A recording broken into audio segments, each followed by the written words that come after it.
Apple provides more details as to what we can expect from the Apple Watch. HTC fixes one of the biggest complaints from the Nexus 9, but only for some, and we can expect cleaner smartphones by early next year.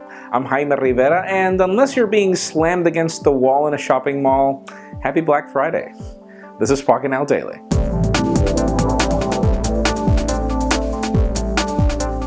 Let's begin today with what's official, as LG's quarter results are in and the company is celebrating a lot. 17 million smartphones sold in the quarter, and the LG G3 just keeps topping as the company's bestseller, which is interesting since Samsung celebrates only the mid-tier to low-end smartphones. But then again, the company is doing this very interesting change in executives. They're swapping executives around, but the changes seem positive. Hopefully, we will see an even better LG next year.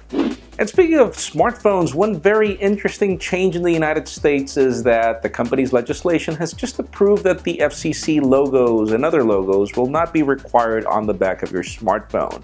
Right now, it's probably one of the most annoying parts of buying a smartphone without a replaceable battery, the fact that the back lid has all the logos that you can expect, and apparently that's going to happen as of the next batch of smartphones, meaning whenever Nokia, Apple, or these companies bring new smartphones, you won't get them without the logos, but the problem is the European Union will still require them. And we can't understand why Google is the only company that enjoys launching products before their accessories, but just like they did with the Folio keyboard case for the Nexus 9, the company has just launched the Stand Folio Case for the Nexus 6.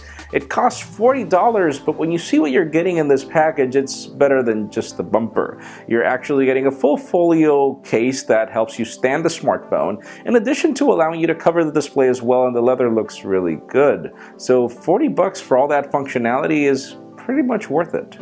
And speaking of Nexus products, one of the biggest complaints about the Nexus 9 was how recessed the hardware buttons are. And as it turns out, we've got some interesting reports on Reddit claiming that a new batch of Nexus 9s that were produced in November apparently fixed this problem. And the reason why we said at the beginning that this is just for some people is because obviously you have to buy a new Nexus 9 for this to be something you get. So if you're really annoyed of your current Nexus 9, I think you can still return it and probably order another one. And finally, for the very interesting news of the day, Apple has just updated its website to give us more details on the Apple Watch. It was really annoying that at the event, we really didn't get much information on what this thing can do, and we've got 3 new options: timekeeping, ways to connect, and health and fitness. Where probably the most important is timekeeping. It seems that the Apple Watch's watch phases will do more than just offer a new watch phase. They'll add extra functionality to connect to your calendar, to give you information on how to keep your time in a better way, which is interesting. New ways to connect, for example, includes how to call people, how to hand off phone calls between the watch and the smartphone, which is great, the iPhone in that case. And in the case of health and fitness, it just tells you how you will be able to track everything with either product. But the most interesting part about the Apple Watch is the fact that it's just like any other smartwatch. It can't do pretty much anything on its own. It requires a smartphone, and that's really the disappointing part of this product. And it leads me to the question of the day. Would you prefer a standalone smartwatch, sort of like the way the Fitbit Flex works? Like, for example, you can use the Fitbit without connecting it to anything, and it'll eventually sync its information to your smartphone or your computer, which is the smartest way to do it. We feel the Apple Watch should do the same, but leave us a comment down below. What do you think? Friends, you know the drill. If you want to get the news earlier before this video is filmed, make sure you follow us on Pocketnow.com and subscribe to our YouTube channel as well. You can also follow me on Twitter, Jaime_Rivera.